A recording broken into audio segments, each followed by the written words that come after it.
We're live. Good evening, everyone, and welcome to our virtual board meeting. If Mrs. Callahan could begin with the roll call. Where does that? Certainly. Mrs. Johnson. Yes, here. Ms. Weisberg. Here. Ms. Fays. Here. Ms. Brooks. Here. Ms. Epstein. Here. Ms. Gilliar. Here. And Mr. Greenstein. Here. Thank you. Thank you. Now we will all rise for the pledge.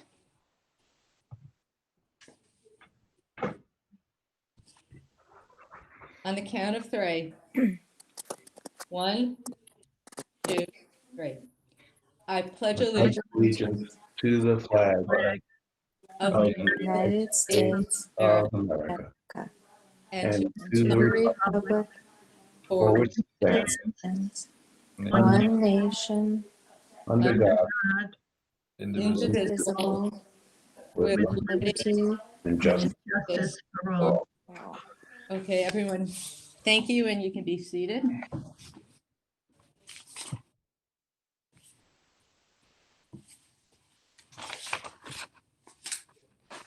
Okay, how many people are watching so far? If I could ask, I can't tell from my, anybody can tell?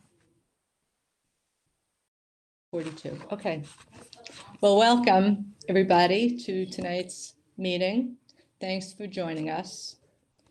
Community comments and questions are welcome. Please email them to the Board of Ed, and that's at boe@portnet.org. As we've done for the last few virtual meetings, at the end of tonight's agenda, we'll read your emails into the record, and we will direct them to the appropriate administrator or administrators who will hopefully be able to respond. Today was the first day of the elementary virtual Unity Academy. I don't know how we got that name, but I like it. For our parents out there whose child or children started, we hope that the first day went well. This is still new for all of us.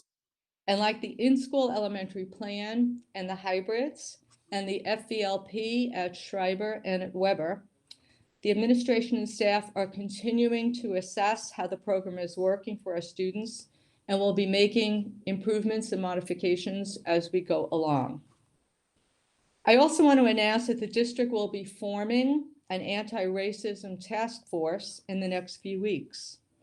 Although reopening schools safely and developing the FVLP plans required most of our outward focus in September, we haven't forgotten our commitment to the anti-racism agenda that we announced this summer after the murders of George Floyd, Breonna Taylor, Ahmaud Arbery, and so many others. The task force will be working on both short-term and long-term plans to address explicit and implicit bias and racism and ensure that every student and staff member feels comfortable and welcome in our community and understands that equity, inclusion, and diversity are long overdue. After I wrote these words, we learned that Sunday night, an individual or individuals broke into the Port Washington Police Athletic League clubhouse and, among other damage, defaced the walls and equipment with multiple swastikas. I don't have any more information at the moment, but it is clear that we have to do something, and we have to do everything we can in this town to combat racism, anti-Semitism, and all forms of hate. Now I want to move on to something that may be controversial, but in my mind, it's basic and factual. As you know, we've had a number of COVID cases in the district since school opened, and some of them required brief school closings. So far, we've been relatively lucky. None of the cases appear to have been spread in school, which means that our protocols seem to be working. And my understanding is that none of the affected individuals required hospitalization. That can obviously change, and we remain vigilant with our COVID protocols. At the same time, we have heard reports of students outside of school gathering in large groups and without masks and without social distancing. We have your children for about 35 hours a week. That leaves a lot of time that is outside of our control and the protocols that we have. It's up to every family to do what they believe is right, but we're all in this together. Please remember that when your children don't follow simple safety guidance like mask wearing and social distancing, they put their siblings and other relatives, their classmates, their friends, neighbors, and teachers at risk. The only way we're going to get through this ongoing crisis and keep school open and everyone as safe as possible is if we follow the simple science. Last, Noah Reisman, a Port Washington graduate, passed away recently after a tragic accident. He was a wonderful young man who was loved by everyone who had the privilege of knowing him. While at Schreiber, Noah served as the student representative on the board, so some of us know him, which was typical of him. He was involved, he was a doer.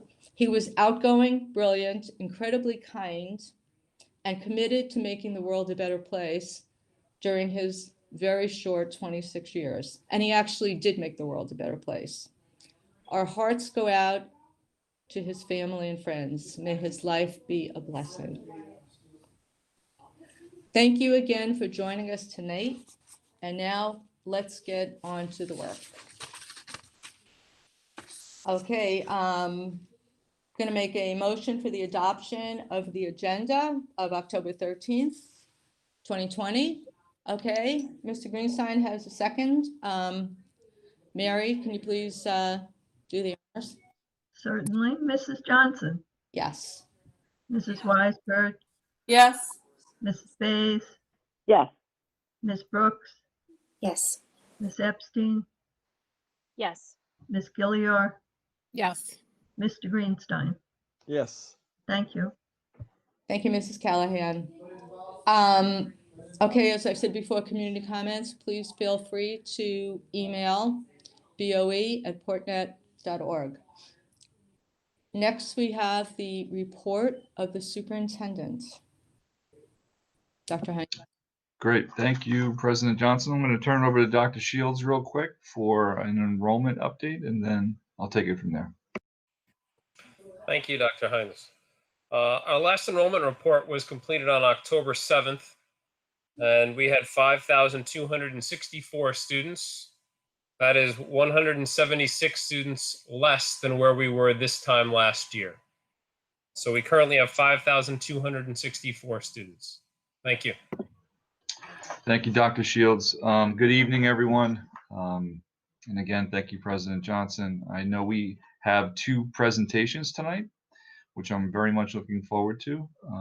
And we'll get to that in short order. But I'm not sure if our community knows that next week is Board Recognition Week. And it's a very important time, I believe, in a school district's cycle of what a school year looks like, because it's incredibly important that we recognize our school board members. Now, school board members take on one of the most important citizen responsibilities, and that's overseeing the education of the community's youth. And boards of education guide their local school systems and ensure that public schools are flexible and responsive to the needs of the community. School boards are comprised of volunteers, and people think they get paid, but they don't. And most of whom, they get paid in other ways, however. They get paid with the satisfaction of doing a great job, which this board certainly does. There are individuals within the community who dedicate their time to improve, not only improving public education, but they focus on students, staff, and the overall school community. So what I found really interesting when I was researching, some interesting stats. I'm only going to share one because we have a limited amount of time here. But it says in New York State, most school board members spend about 6 hours, roughly, a week. I see Deb's laughing. Actually, I see everybody laughing, so that's good. That is, I think, a day, if not more, of how much time is dedicated by the school board. And I'm, in all seriousness, it is really true. And I've worked with a few school boards. Not one has worked harder than this one. And I'm extremely appreciative, especially because it's been very difficult since March for sure. And so I just want to let you know, we certainly appreciate everything that you do. This is not a virtual certificate, but I hope you can see it.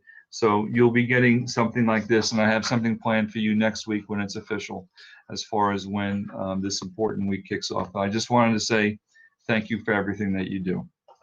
Thank The you, Mike. second, you're very welcome. The second has to do with something that Nora was saying before, as far as the way the district communicates with the community when there is a COVID positive case. And I just want to, in a very brief way, say that, well, clearly over the past several days, there have been numerous amounts of communication with our community.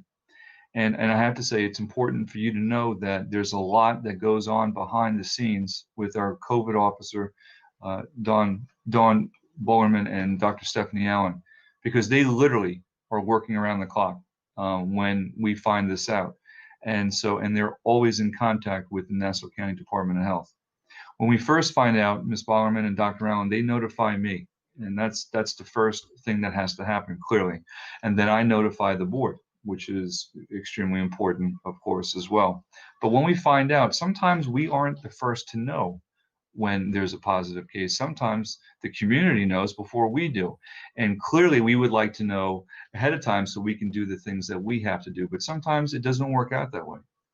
And so I just want to let you know, as a school community, we have several steps in place. We have protocols in place that we have to adhere to before I officially communicate with you when you get your letter, because there's a lot of wheels and a lot of plates that are spinning at the same time. And then there's the timing of sharing information with the staff and then with the community.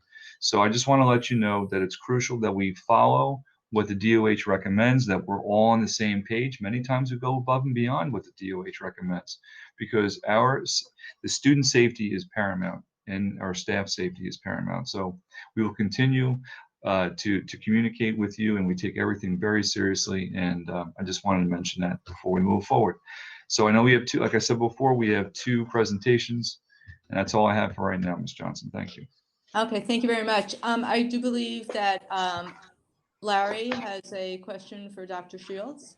Yeah, Dr. Shields, we're down about 175 students from last year. I'm curious, is that because our kindergarten is that much smaller, or are we losing people to private school because of COVID? I know you don't know why each person is there, but are we losing people among every grade? And just, do you have any inferences you can draw? So I did take a look at the report in a little bit more detail. So for example, the high school is down 60 students from last year. So that captures, about a third of it right there in just one grade band. As I look at kindergarten,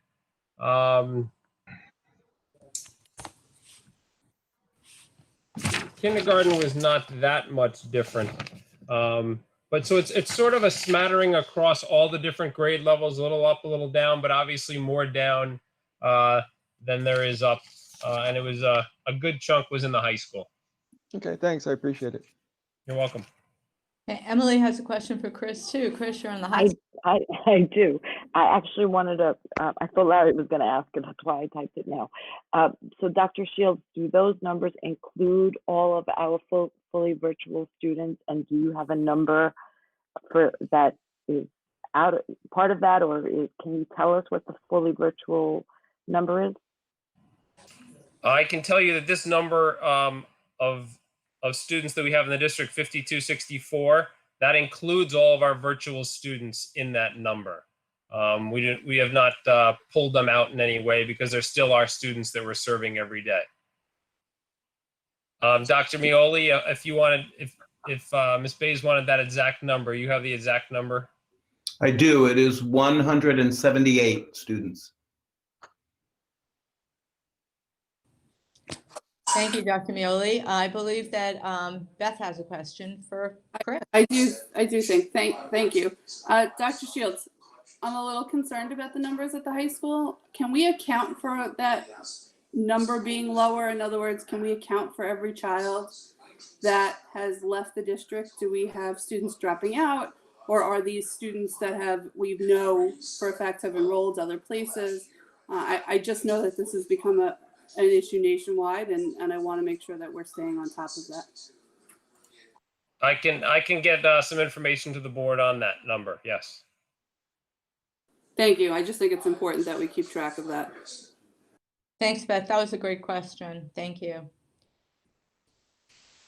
Okay.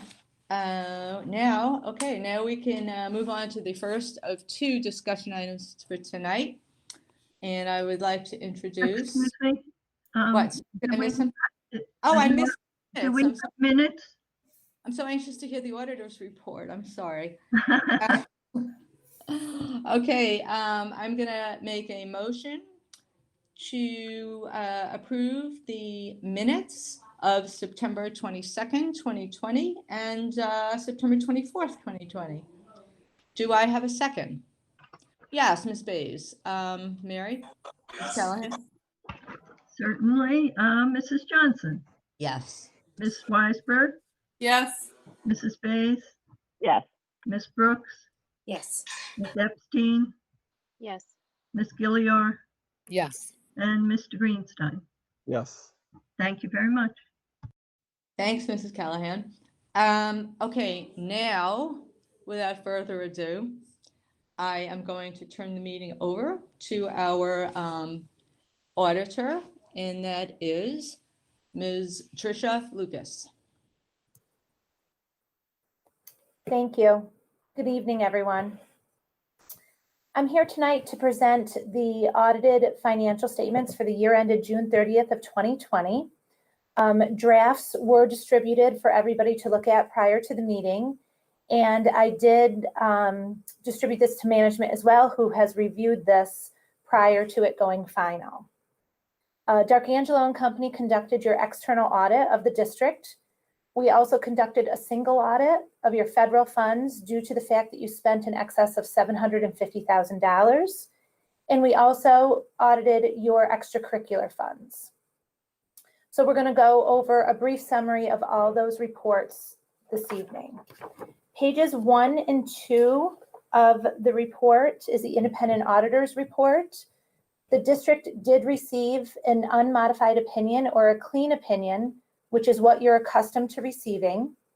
And we did perform our audit in accordance with auditing standards generally accepted in the United States, as well as government auditing standards.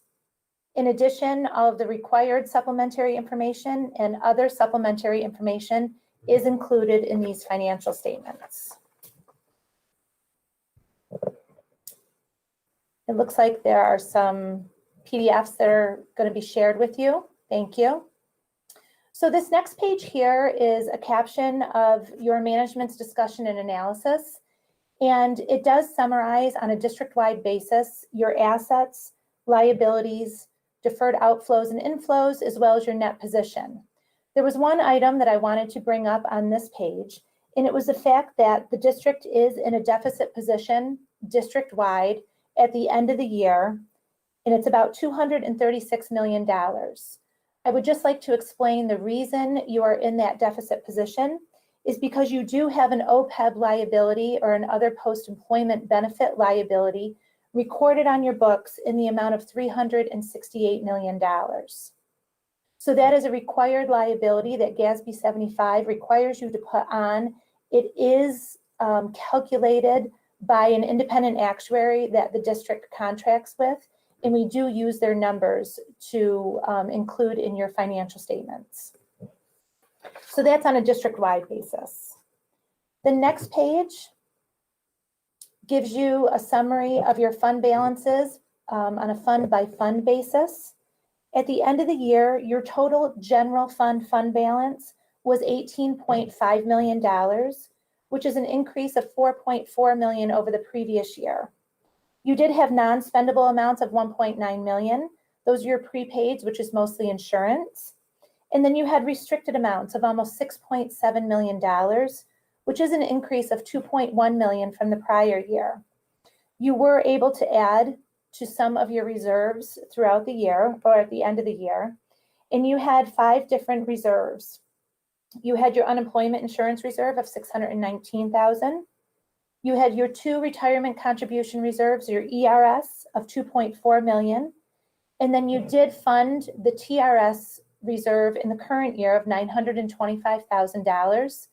There is a limit on that. You can fund that 2% of your TRS salaries each year for 5 years, up to a total of 10%. You have your EBLR, or your employee benefit accrued liability, of almost $1.8 million, which approximates the balance in your compensated absences.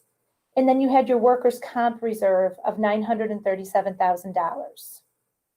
The next category is your assigned fund balances. You had a total assigned fund balance of $3.4 million. $1.8 million of that is in your encumbrances.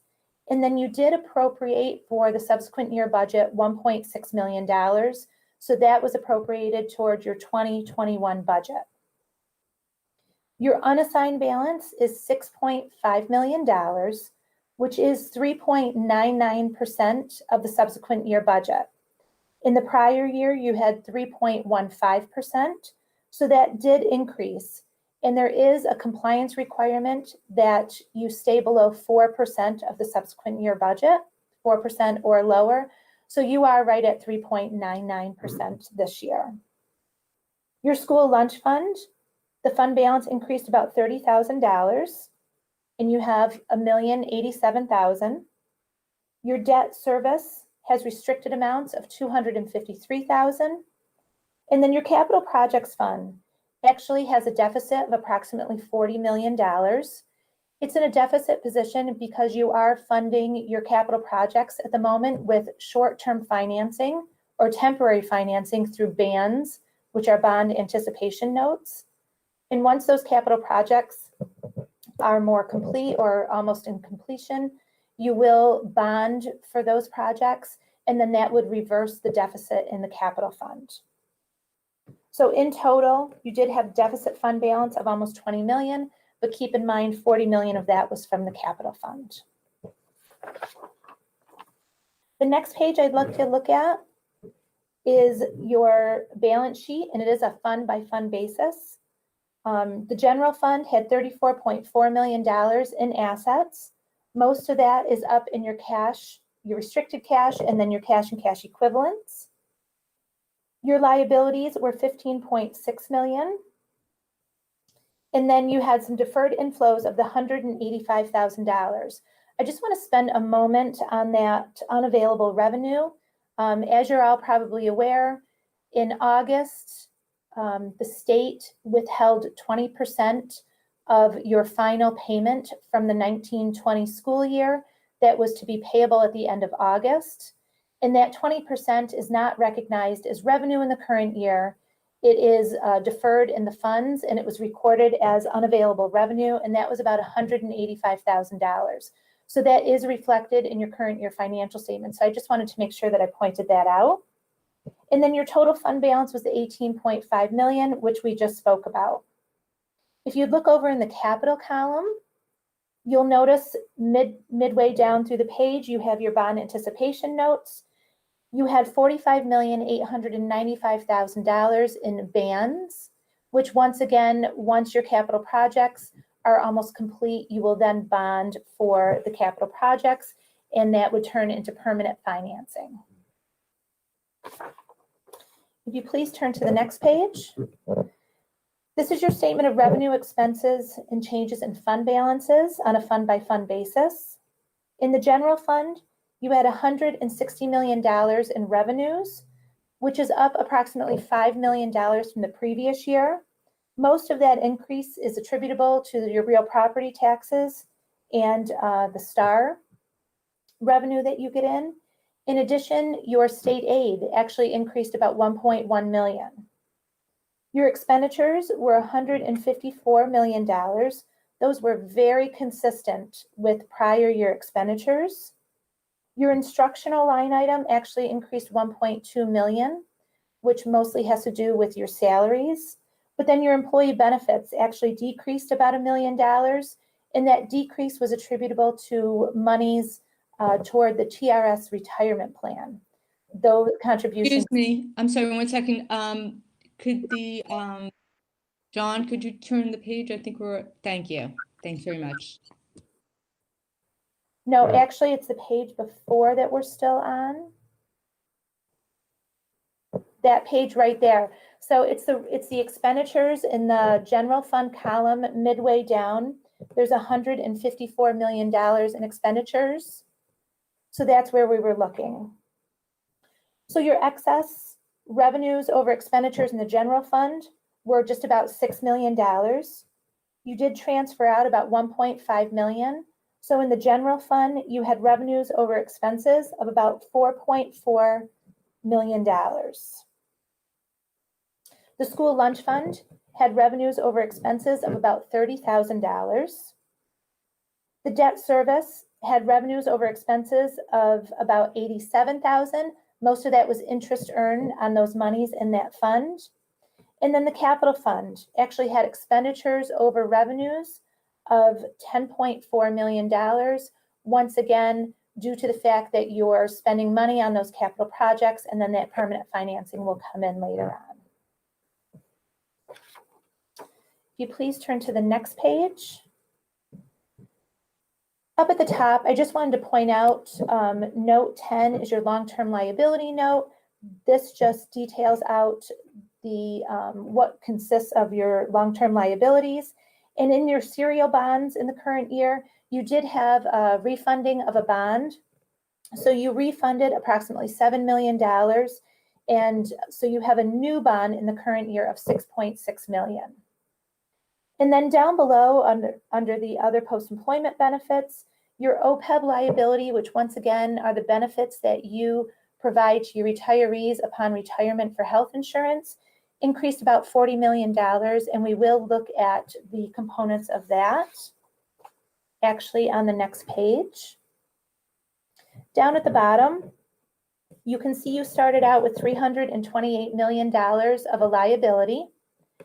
And then there were net changes to your total OPEB liability of about $40 million, which consisted of service cost, interest, differences between your expected and actual experience, changes in assumptions, and then those were reduced by your benefit payments throughout the year that you pay on a month-to-month basis for the premiums for those that are currently retired. So the net change was an increase of $40 million.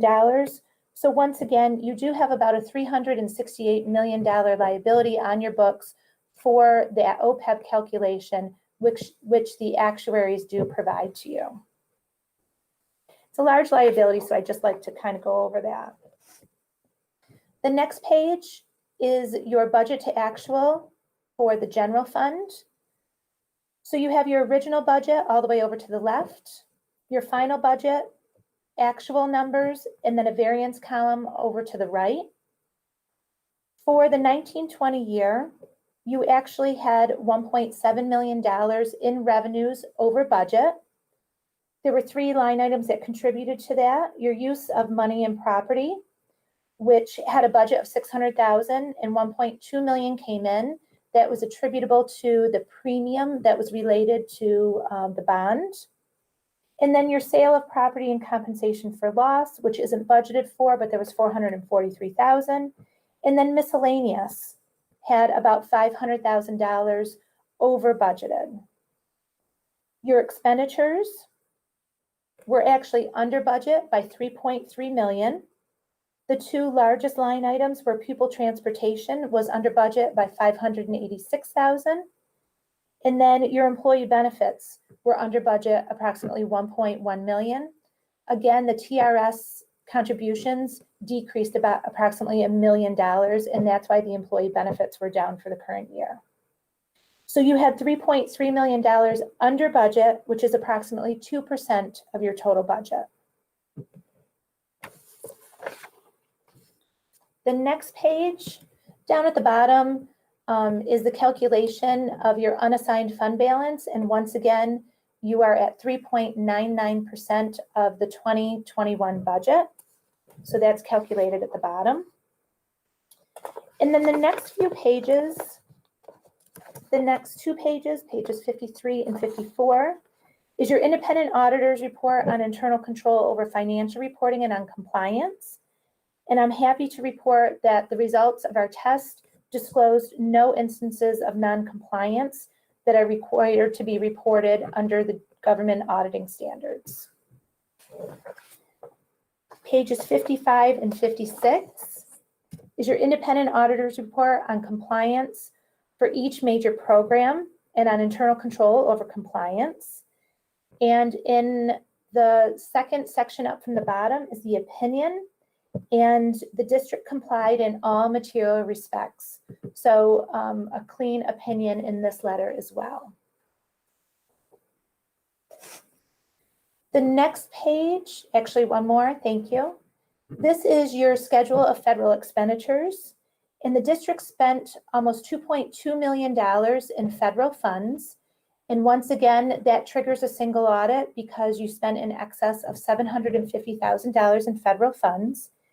And we did test the special education cluster in the current year, which was approximately 1.1 million of your federal funds.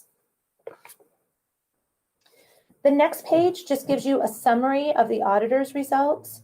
So once again, unmodified opinions, no significant deficiencies, no material weaknesses.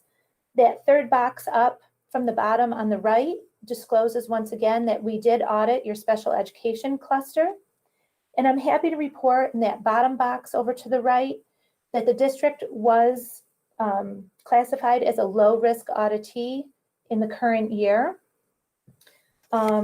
There are several requirements in order to qualify as a low-risk auditee, but I do like to mention that one of those requirements is clean audits for the past 2 years. So you were a low-risk auditee in the current year. The next page starts the audit of the extracurricular funds. And we do modify our opinion for the extracurricular funds just because we're unable to audit the collection at the point of sale for the different clubs. So we do modify our opinion for that reason. And the next 2 pages is the detail. One more page, please. Thank you. This page starts the detail to all the clubs. And if you look at the bottom of the next page, thank you. The club started out with $291,000. They took in cash receipts of about $185,000. They dispersed approximately $176,000. And at the end of the year, they had almost $300,000 left in the club balances. So you can see there's a lot of money flowing through these clubs. The next page is the letter for the extracurricular clubs. There were no new policies that were implemented in the current year. There were no difficulties encountered with management in performing the audit. There were no journal entries that were recorded for the extracurricular funds. And I'm happy to report that there were no new findings during the audit of the extracurricular funds.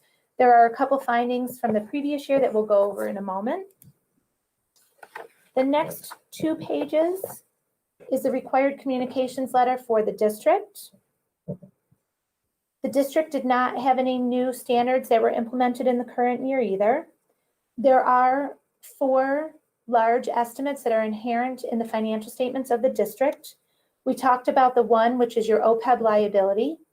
There is also a liability for the district's portion of the pension plan for ERS and the asset for TRS that are both actuarially calculated by the plan's actuaries. You also have an estimate for compensated absences, and then for the depreciable lives and methods of depreciation used for your fixed assets. I'm happy to report there were no difficulties encountered in performing the audit, and there were some journal entries that were posted which are attached to this letter. And the district has reviewed and approved these journal entries, and they have been posted to the district's accounts And the financial statements have been reconciled to the district's financial statements, or the ST3 as well. There were also some other matters which describe the required supplementary information and other supplementary information that is included in your financial statements as well. The next few pages are the journal entries that I spoke about that have been reviewed and approved by the district. And a lot of these journal entries are government-wide journal entries that convert your fund statements to the district-wide statements. So they're not necessarily recorded on your books, but they're for the district-wide presentation of the financial statements. And then last but not least is the communications of significant deficiencies for the extracurricular clubs. There were no new findings or recommendations, but if you'd please turn to that last page. There were three items that we did note in the extracurricular clubs. One is the cash receipts that we just spoke of. We're unable to audit the cash receipts at the point of collections. And then letter B is inactive clubs. We did note that there were several inactive clubs, and we do recommend that if there are any clubs with no activity for 1 year, that they are closed out and the monies be combined with a club such as student council. And then the student ledgers. It is required that each club maintain their own student ledger, in addition to the central treasurer that also keeps records of each individual club. And we did note that there were some clubs that did not turn in or maintain a separate ledger. So we are recommending that each club maintain 2 sets of books, one with the central treasurer and one at the club level. So that kind of gives you an overview of the financial statements and all the required communications. Are there any questions?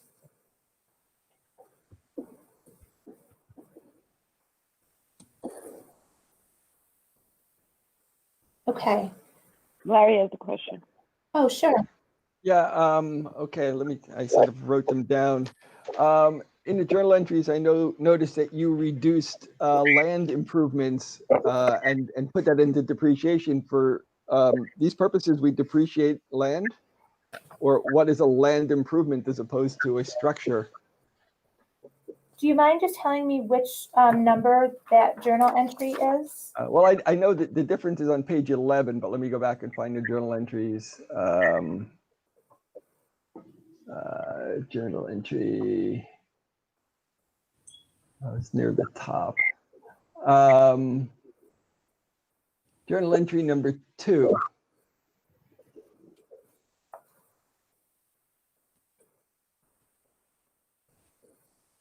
Because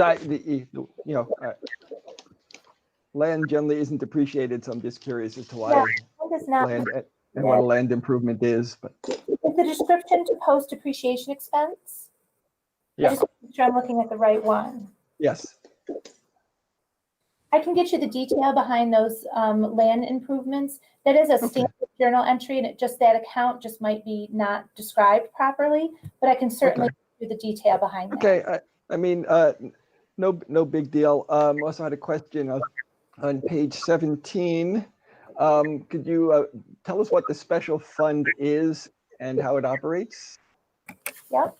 Because I don't think we discussed that one when you went through that stuff. So the special aid fund is a fund that has all of the federal money as well as some state grants that run through it as well. And typically your revenues equal your expenses, because any money that comes in is either spent or is owed back if those grants are not received or not spent, I should say. So typically the special aid fund does not have a fund balance, and it just houses the federal fund and some particular state grants. So we overspent that this year by $247,000. Is that because of a timing difference and we should be getting it this year? Because we transferred from other funds, $247,677. Correct. There is a district share that you are required to contribute toward one of those grants. every year, and that is the school district's contribution toward that grant. Okay. Oh, thanks. A couple more, but I just forgot to say, I really, this is yet another thing where Mary and her team just do a remarkably good job, and I didn't want to let that go unsaid. Page 40. You talk about changes in assumptions and coming up with our OPEB balance. Would those be changes in what the actuary believes the increase will be in the cost of the insurance going forward, and or a change in life expectancy of the people collecting? Yeah, a change of assumptions can be many different things. One of them is the discount rate that is being used. The rate in the prior year was 3.1%, and the rate in the current year was 2.4%. So anytime that rate decreases, your liability does increase. And they use all sorts of estimates, including mortality tables, and all the data that you send them includes ages, male, female, how long they've been with the district, and they take all that census data and calculate that liability for you. Okay, thanks. I'm nearing the end. I'm sorry, I'm taking up so much time on this. Well, first of all, we have a lot fewer clubs without any activity than we have in the past. So I think it's great that we've been cleaning those up. And this year, I imagine some clubs didn't have activity because we shut down in March, and there are clubs that tend to be active in the spring. So anyway, so that's really good work by Mary and the administration in making sure that that gets done. I guess the sales tax payable isn't really a club, but that's just a tax that we owe based upon all the club collections, I take it, and that's just brought out. Is there anything you can suggest by either using Swipe or something where we could better track the receipts that we get so that you would be more comfortable with them? And you don't have to answer that now, but if you have any suggestions, if you could just forward them on to Mary, we can see if we can implement them and change that one thing that bothers you. Sure, I can definitely work with Mary and her team, and that's actually a great question and one that's been coming up quite frequently. We are seeing some of our districts move to different softwares such as My School Bucks, and a lot of those softwares are used right now for school lunch activity, but a lot of clubs are starting to use a software like My School Bucks to actually collect money for fundraisers. And that would certainly cut down on a lot of the cash that goes from hand to hand with all of these clubs, and could cut down on that risk. So I can certainly share some information with Mary and her team and look into that. Great, thank you. And great job as always. And I appreciate all of the hard work. Thank you. Thank you very much. Are there any other questions from the board? No questions, Nora, but I just wanted to say yet again, thank you to Mary, to her team, and to Tricia and her team. Every year I am phenomenally amazed at how well you all work together and bring this all together to such a succinct document, and how on top of things you all are. It gives us as a board a tremendous amount of comfort knowing that our taxpayer dollars are very well protected. And so I just want to know, you all to know, that we appreciate you taking that sort of burden off of our shoulders and making sure that we're very comfortable. So thank you. Yeah, If I could just add, each year I like to give my team credit because it's a job that could never be done by one person. And I am very fortunate that the board is supportive of the business office, and that we do have a very qualified group of people working there, and that we're able to provide all the information the auditor needs every year. So thank you. Thank you, Mary, and thank you, Trish, and thank you to everybody on the teams that worked on this. We appreciate it. Thank you. Okay, we can move on to our second discussion item, and that will be a presentation by our very own Stephanie Joannan and Nick. Nick, are you there? Oh yeah, sorry, Nick. Nick Stratweiser. You got it. Yes. Okay, thank you. Take it away. Sure. Thank you guys so much for having us. We have a slideshow prepared if we can present that. I'll introduce myself. Thank you guys so much for having us. My name is Nick Stratweiser. I'm a new administrator to the district. My title is Assistant Director of Health, Physical Education, and Athletics, really mainly supervising our phys ed and health programs throughout the district. I'll let Stephanie join in. Okay. And I'm Stephanie Joanna, the Director of Athletics, and we're going to give you a presentation today on the Health, Physical Education, and Athletics program as we're having it this year. We'll start with Nick. Sure. And thank you guys so much for putting the spotlight. Next slide. We just kind of went through the different levels throughout the district, and we're going to tell you a little bit about what we're doing. We'll start at the elementary school level. So for someone that, if you're not aware, our PE classes this year are defaulting to our outdoor spaces, and that's happening for two reasons. One is because we are using many of our gyms for academic purposes, and B, because we're all aware that being outside in an open air is much safer for the teachers and for the students. So you can see this is our elementary level. We have an amazing grounds crew that has helped us build out these 12 by 12 grids on our fields at all of our elementary schools, and that's really helping us ensure that we are socially distant in our classes. When you're physically active, the state is requesting or mandating that we are 12 feet apart rather than the normal 6 feet apart social distance. So in all of our phys ed classes, our students are at least 12 feet apart before they remove their mask in class. Many times, I would say in almost all of our phys ed classes, our students are more than 12 feet apart. There's actually, the teachers have built in a grid box in between each student. So that's our elementary level. We'll go to the next slide. Our elementary team has done a really great job building out live asynchronous lessons for our at-home learners and students that are out of the rotation for phys ed for that week. And I think like what I've learned in the last 2 months of being here is that our team in phys ed is really the best of the best, I would say, in the profession that I've seen. They're taking things that they see out there, the top exemplar lessons and activities in phys ed, and they're not just reusing other people's things, they're really building it out for our community. And it's really, really a special thing to witness. So we're preparing right now to teach our fully virtual students, which will happen beginning on the 19th of this month. We've had several meetings to prepare for that population. We're really excited to get started. Next slide. When we go to Weber, our motto this year has been for phys ed is staying safe and staying active. And Weber is really embodying that. If you drive by our time, you could see there's upwards of 3 classes out on the field. All the students are socially distanced. You can see some of the pictures down there on the left side. In person, they're doing an amazing job of really teaching some high quality group fitness lessons.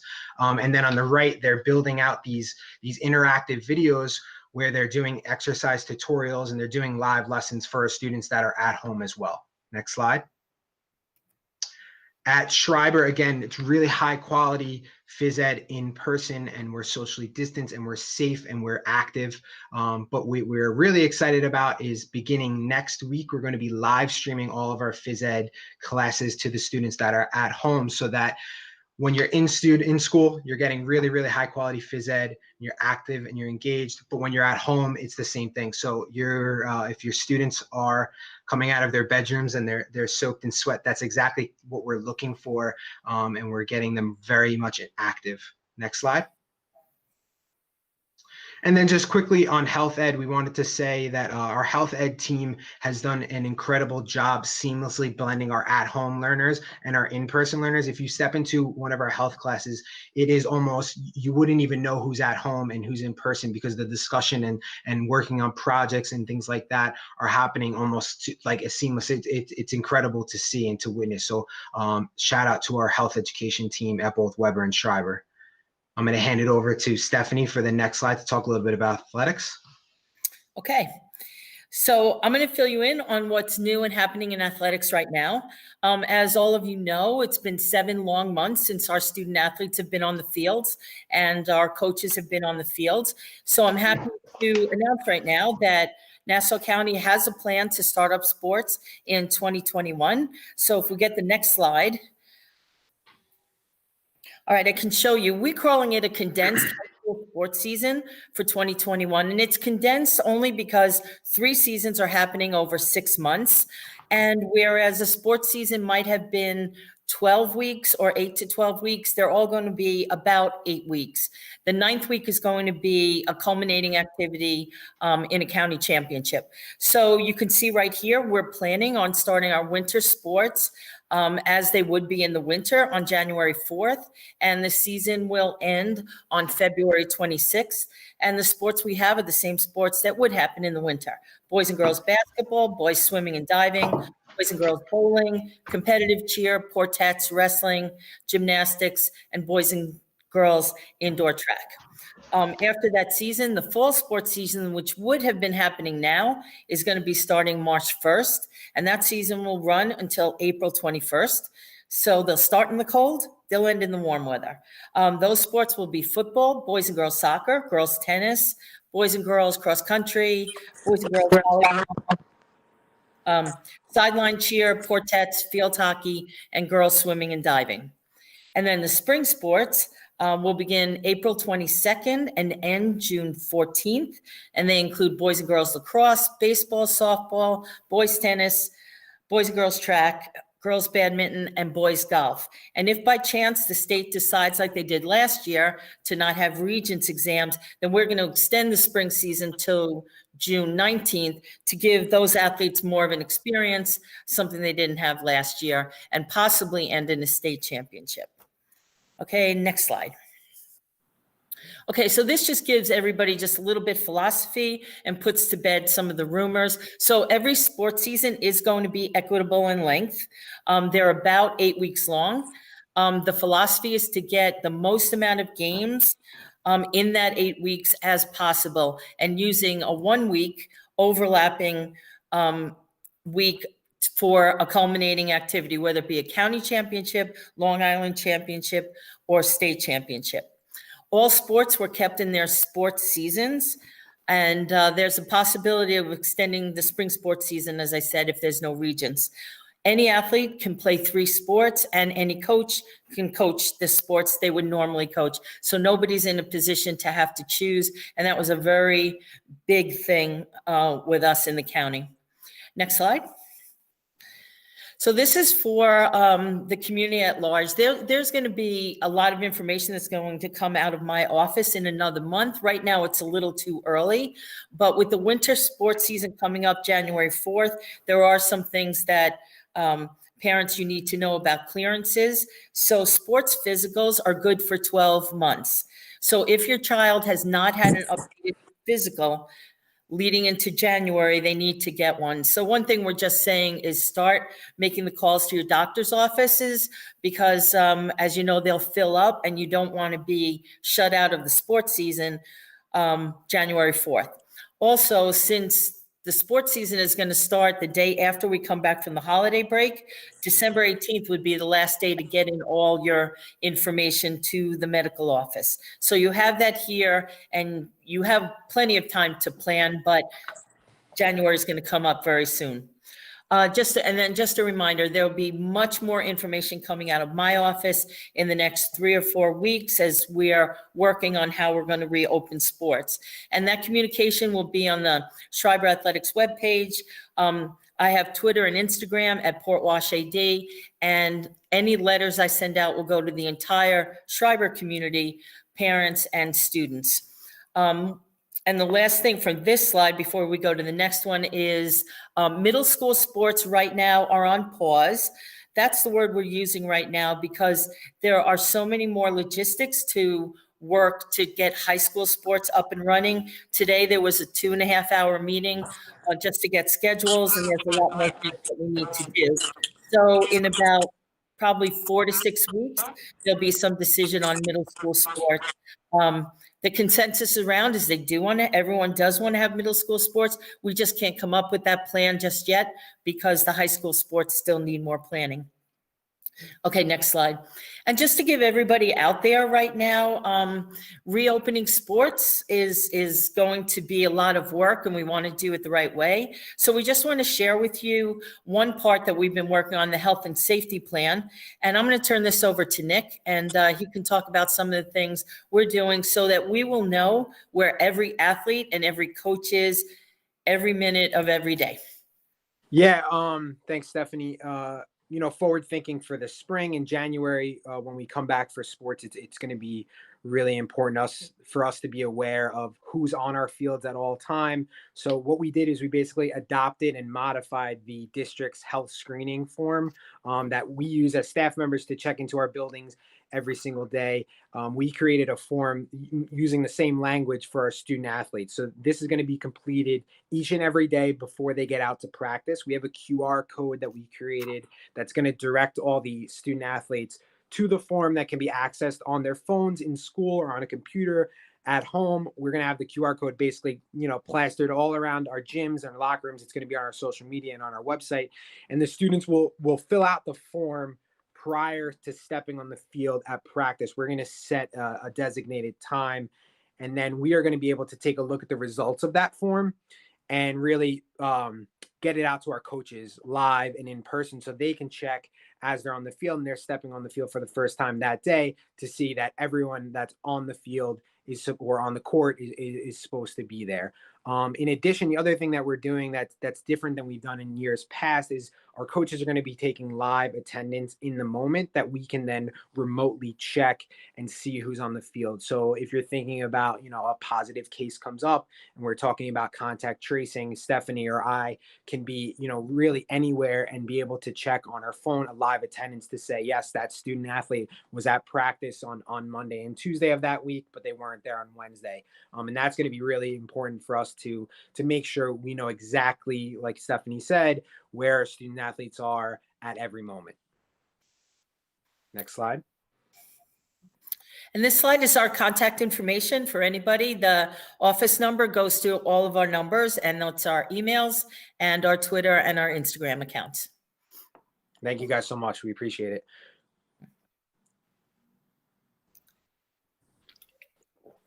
Thank you very much for that presentation. Are there any questions from the board?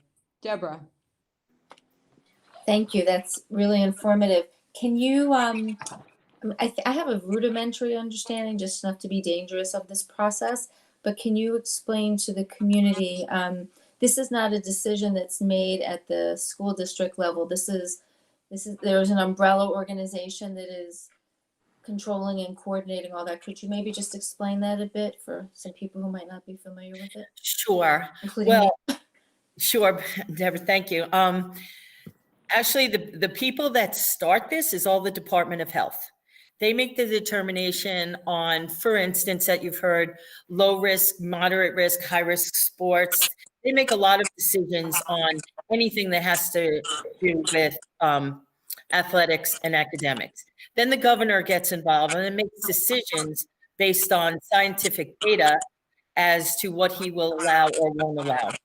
And then the New York State Public High School Athletic Association is the governing body for all interscholastic sports throughout the state. And that's the governing body we follow, but they get their directions from the Department of Health and the governor. So where we are right now is the governor has opened up some sports. Our governing body, the New York State Public High School Athletic Association, has set parameters for us, and that's where we are now. And that's why we have the condensed seasons, and that's why we're looking ready to get started. Thank you. Emily has a question. Yes, thank you. First, I'd like to thank you for being proactive on the safety protocols and creating this QR code, because I think that's pretty cool to make sure that our students are getting on the field and are safe. But my question is, I've heard other school districts are doing intramurals right now, and I've been asked by parents, why is Port Washington not doing that? So if you could please explain to us and to the community the reasons for us not doing intramurals right now. Okay, right now, I think that's a school-wide decision, so maybe I should defer to central office, as there are more things involved with that. No, certainly. And first of all, thank you for that presentation. Extremely informative.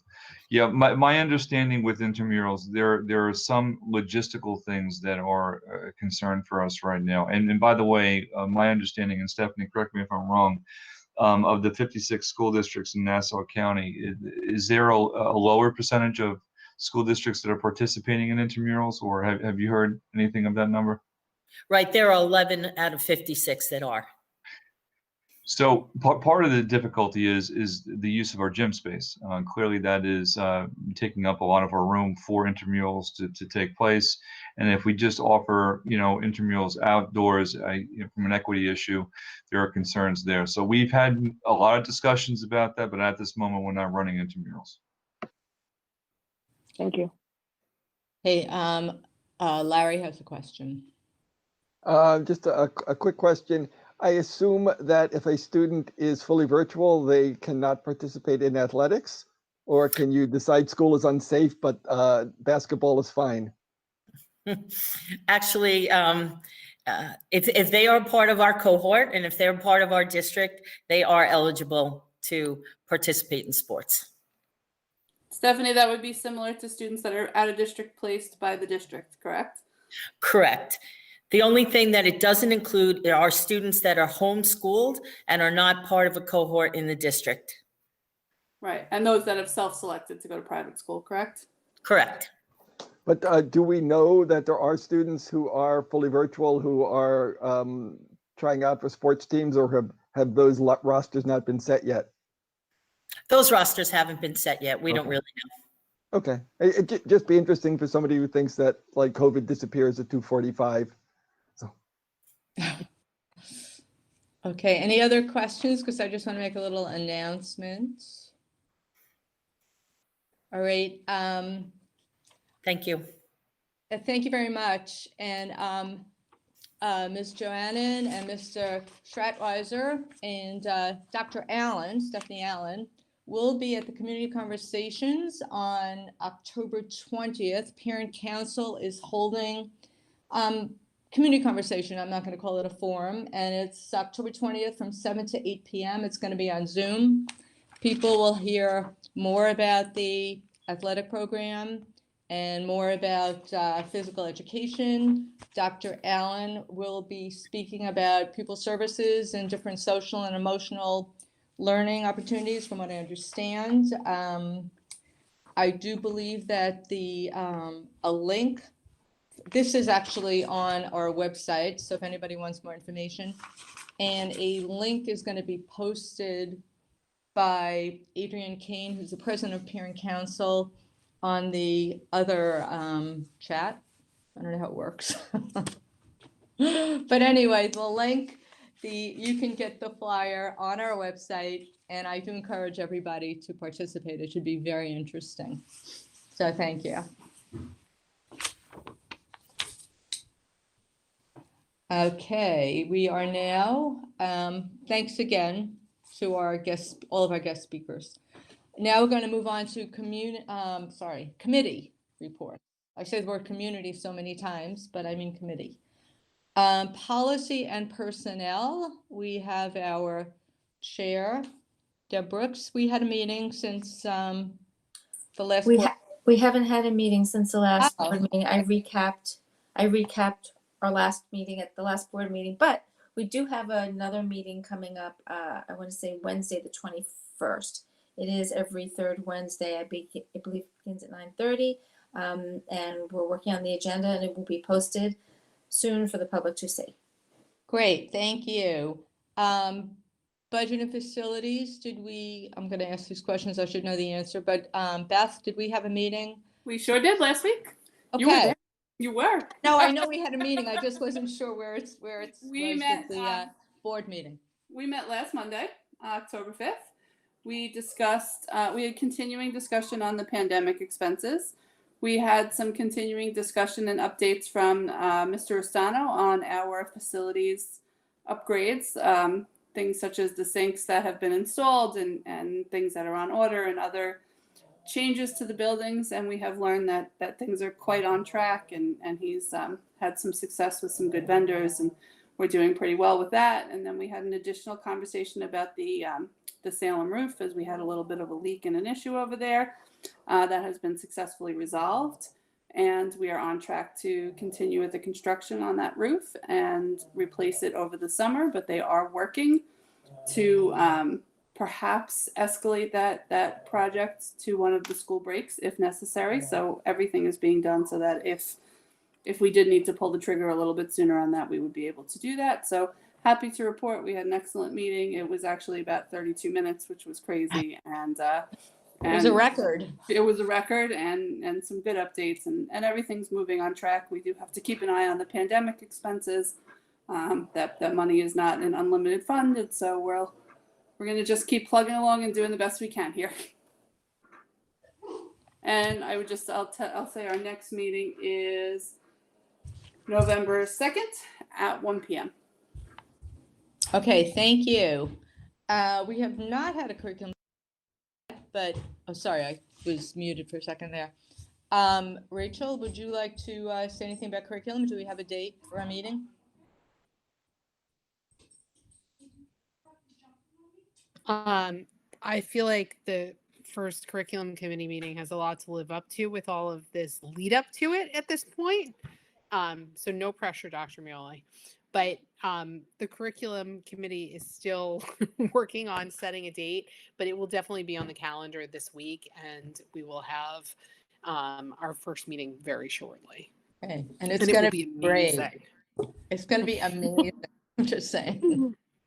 Okay, I do believe that Beth would like to update us on safety and substance abuse on that task force. Safety and substance abuse is working on some leadership changes with Ms. Joanna and Ms. Sloan, both not sort of full-time with us anymore. They're transitioning that task force, but they're looking to set a meeting date very soon. And so we'll have that meeting for you. I hope perhaps we'll have greater participation, because assuming that meeting is virtual, people will have a little bit more access. And so it's such an important part of our community, especially for our middle school and high school families, that hopefully that the greater access will allow more people to come and attend.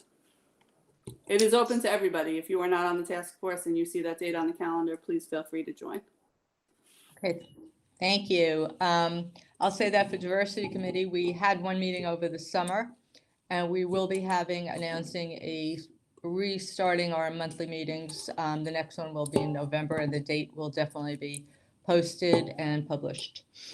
Okay, now on to the action items. I will,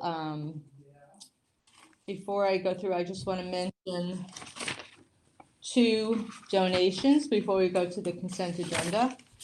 And I want to do a special thank you to the Italian American Committee of Education for a very generous donation to be used towards the Italian language program at Schreiber High School. Thank you to the Italian American community. The second extremely generous donation is from the Ed Foundation, and that is they are funding an out-of-cycle grant for a recording studio at Schreiber High School.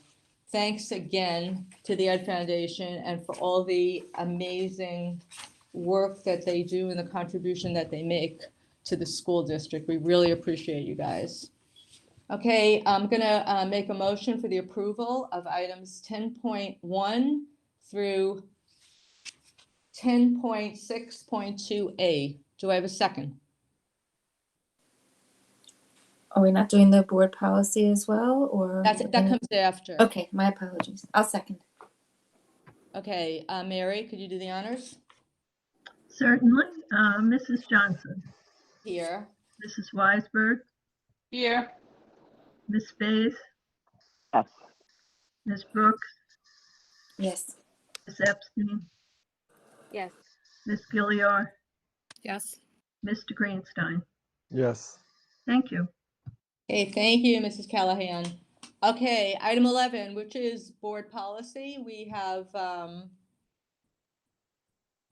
okay, it's up for adoption. We have policy 2330, which is on executive session. This policy is up for approval. Do I have a second? Okay, Ms. Brooks, since you are the policy chair. Mary, could you do the honors, Yes. please? Mrs. Johnson, Yes. Ms. Weisberg, Yes. Ms. Space, Yeah. Ms. Brooks, Yes. Ms. Epstein, Yes. Ms. Gilliar, Yes. and Mr. Greenstein. Yes. Thank you. Okay, thank you. So that is adopted. Do we have any old business? Okay, new business. I do believe that Mr. Greenstein will talk about some of the things that are happening at NYSBA. Yeah, we have the NYSBA general business meeting is coming up on the morning of Halloween. It's always been part of the statewide conference, which is virtual this year, like everything else. And anyways, part of that process, besides electing officers and board members and things like that, the boards vote on the resolutions submitted by other districts to NYSBA. And you all should have had the pamphlet. I know Mary sent it out when we got it. I resent it out today because I know nobody read it when it first came out. Anyway, this year they are extremely non-confrontational. In past years, there's been some very serious ones. This one, the Nassau-Suffolk School Boards Association Legislative Committee, Executive Committee, and Resolutions Dinner all agreed 100% with the New York State School Boards Association Committee recommendations, which is probably the first time that's ever happened. Ms. Brooks has volunteered to be our voting delegate. And so, there are a couple of the items that we may want to discuss, or we may just not. We can either give her direction on these items, or we can leave it up to her discretion. But there's a couple of them there that we may want to discuss. If anybody wants to weigh in, there's only a few of them that I had any issue with, and of course, I was an outlier, but that isn't too unusual. And the ones that I tended to have trouble with were ones that involve special education, where I felt that the resolution was trying to tilt further toward giving power to the school districts at the expense of the families. One of them was about if a family loses their hearing, the school district could come after them for the school district's legal fees, which I think could have a real chilling effect. Here we're going to do the right thing, but I don't think we can assume that every district will. And it can force parents into settling for something that they don't believe is right, with the threat of, well, if you go and you lose, you owe us $150,000. And that might be more than somebody has to pay, because the school districts can run up the clock. There is already provisions in a frivolous suit. In a frivolous suit, you can already recover the legal fees. So what we're talking about now are cases that have merit but disagreement. So I thought that was a bridge too far. Another one of those talks about changing the burden of proof, which is currently on the school district, to the families. And again, I think that the school districts have unlimited resources. They should take a little bit more of the burden than putting that burden onto the families, who often don't have nearly resources or access to the resources. And there was one other one that I don't remember. Anyway, but those are the only ones that I had any problem with. And I probably, again, I understand where the people who are voting opposite me are coming from, but I just thought I'd put those out and we can discuss them as a board and see if we want to give any direction to Deb, or just let her wing it, or just to say, let's just follow what everybody else is doing and be done with it. But I think it's important that we, fulfill our responsibility of at least reviewing this stuff before we vote on it. So the other one, Larry, that you wanted, the two others, one was supporting legislation that promotes the reduction in costs associated with an impartial hearing. Right. Yeah, I had a problem with that one because I don't think it's possible. How are you going to do that? Are you going to basically tell the hearing officers, but you're not getting paid? Are you going to tell the district you can't hire, you can't pay your attorneys to handle the case? So I think, the concept is interesting, but it also takes away that affects both sides. If you're going to limit how much a school district can spend and limit how much a family can spend, I think that is going to have a deleterious effect on the amount of information that a hearing officer may get in order to make a proper decision. And the last one was more of a philosophical question. One of the resolutions that NYSBA is not supporting is whether NYSBA should push for the New York Health Act. And the philosophical question to that is it in our lane to talk about, statewide health, or is the health of the state, a factor in the education? That if all kids have insurance, will that help their academic performance? Is it something that is in our lane?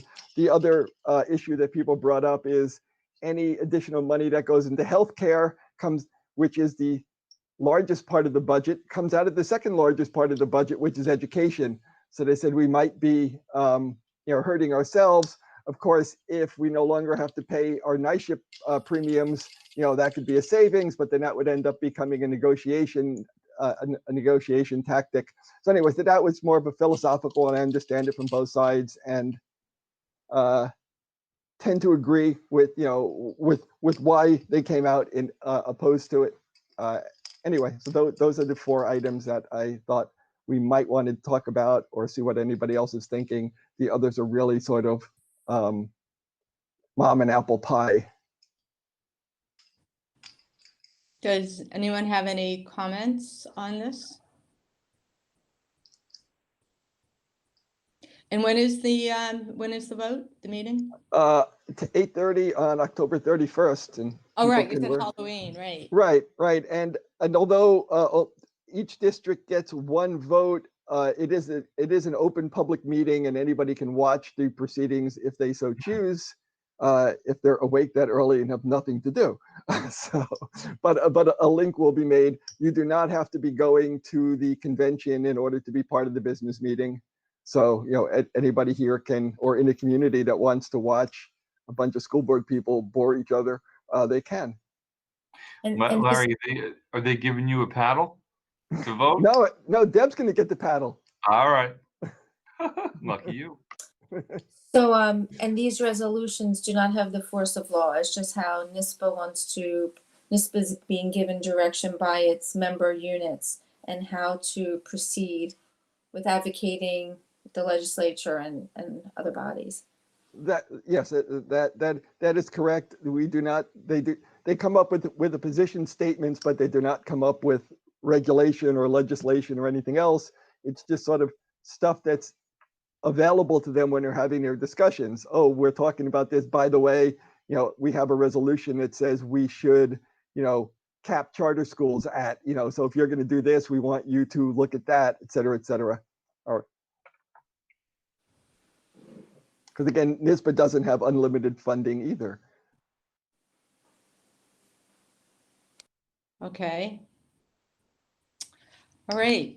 So I guess we have to give our voting delegate direction. Do we want, Just thinking about that. Are we ready now to do that? I think we have to now if we're going to do it in a public meeting. Yeah. Larry, I would say I agree with the points that you made. So my votes would be along the same lines as what you had recommended. So that would be my opinion. Okay, well, great. Then it might mine get as two well. votes. Mine as well. I know you're not used to that, Larry. I know, know, Larry. yeah. We usually argue with you, but mine as well. Larry found his medium. Okay, so then if that's a no on numbers 2 and number 3, again, number 16, I don't think it's workable, but I'm not sure whether we want to support it or oppose it. Either one is fine with me, and as the same for number 20. So I'll go with what anybody else thinks. Now, which is the one regarding the health care? That's number 20, which NISBA has this, recommended not to be approved. Because it would cut into funding for schools, I guess. Cut into funding for schools, and and in their opinion, it's not in our lane. There's also number 21 is talking about enrolling people in Children's Health Plus, which, again, people are saying, well, most people are in that anyway, or it's not in our lane. So it's sort of the same, very similar one, and they sort of said no to it for a similar reason. I don't know, I have mixed feelings about 20. Me too. I do. But ultimately, it's not going, you're really saying that it's not going to affect anything other than NISBA's position on it, which is not going to impact the change at the state level. Right. It could be, if NISBA approved it, it could be something that the people trying to push for it would say, look, school boards are in favor of it. Right. But that doesn't, we don't get a vote in it or anything else. Right. And It's a lot like of these things, almost. a lot of these things are more philosophical and more wish list than things that are actually going to happen. I'd like to see the universal insurance, but Okay. Hey. that would be my vote. Okay. Can I have clear direction though? Do we have anybody else want to weigh in on that one? I personally would go with the sort of direction that NISBA's going, just out of concern for the funding for schools. That would just be my personal opinion. I get concerned when they start tying some of these things to schools because the school funding is so limited and we don't have enough in our pot to share.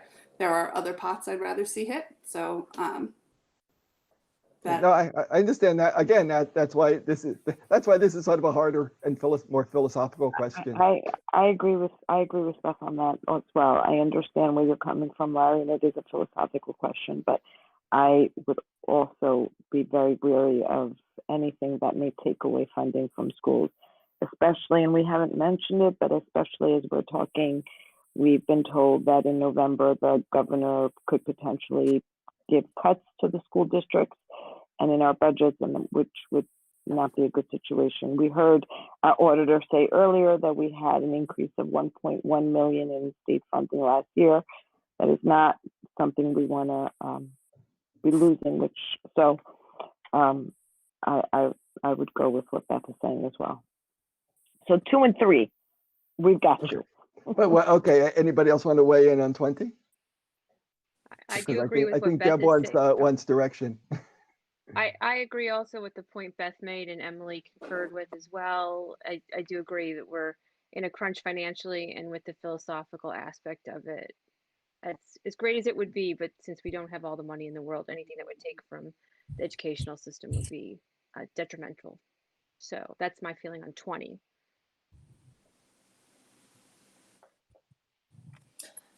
Okay, 16 was the only one we didn't cover. And that was the resolution to support legislation that promotes the reduction in costs associated with an impartial hearing, independent evaluations requests, and attorney's fees associated with due process claims. And NISBA gives a rationale for that.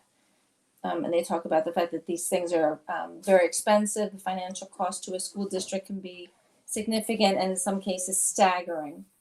And Larry, I know you had a reason for opposing this resolution. I mean, again, I didn't feel strongly about it. I think it's sort of Unworkable.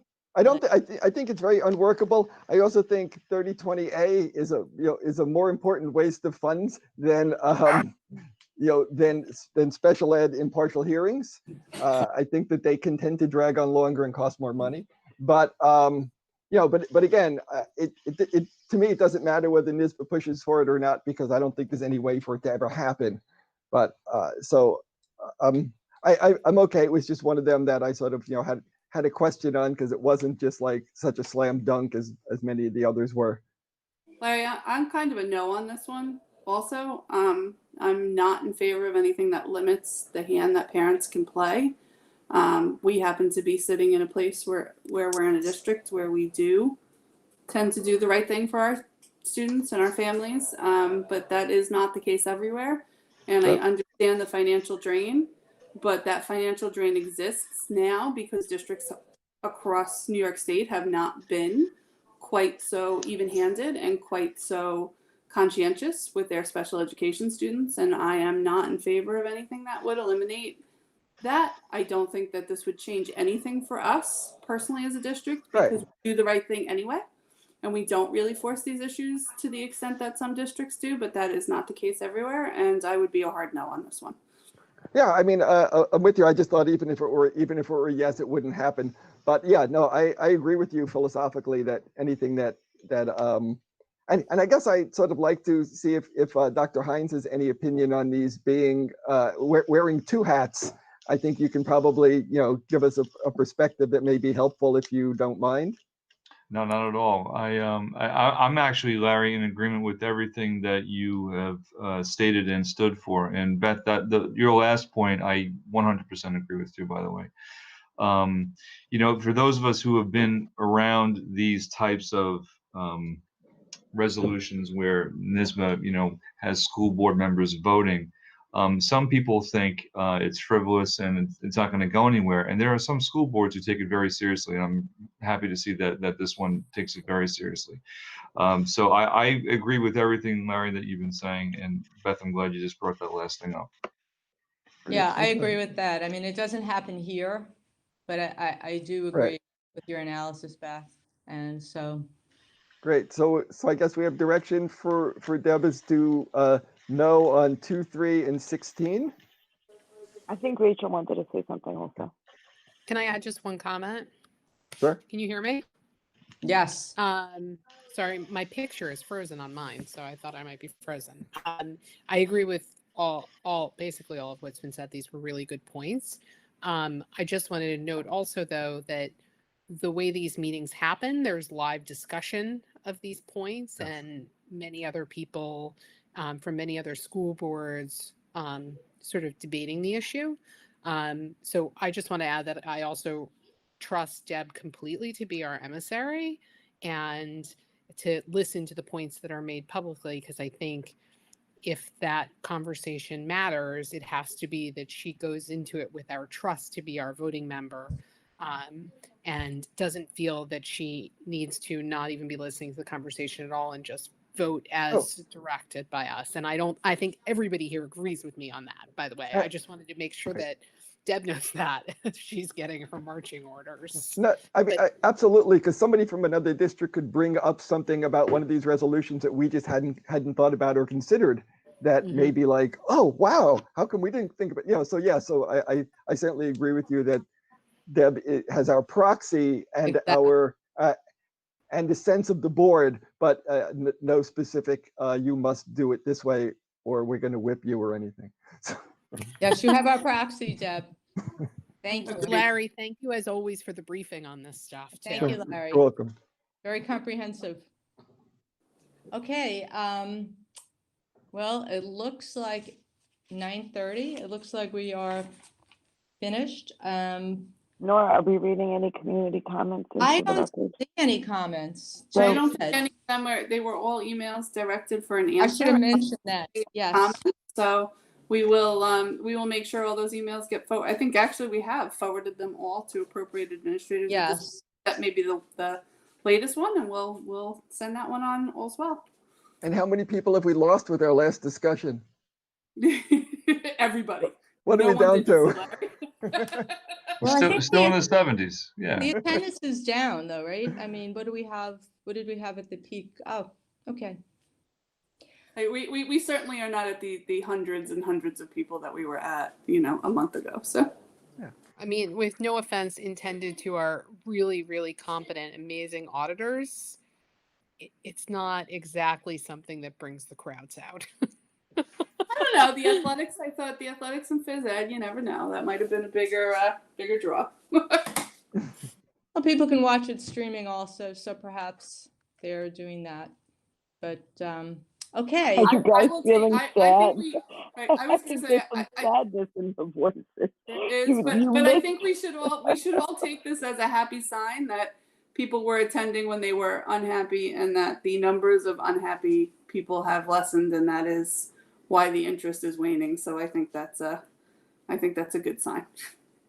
Then I guess before March, when we had like 12 people come, people were like super happy because I think we've had a lot more people for all of these meetings, but I think that's because the virtual makes it more accessible and works.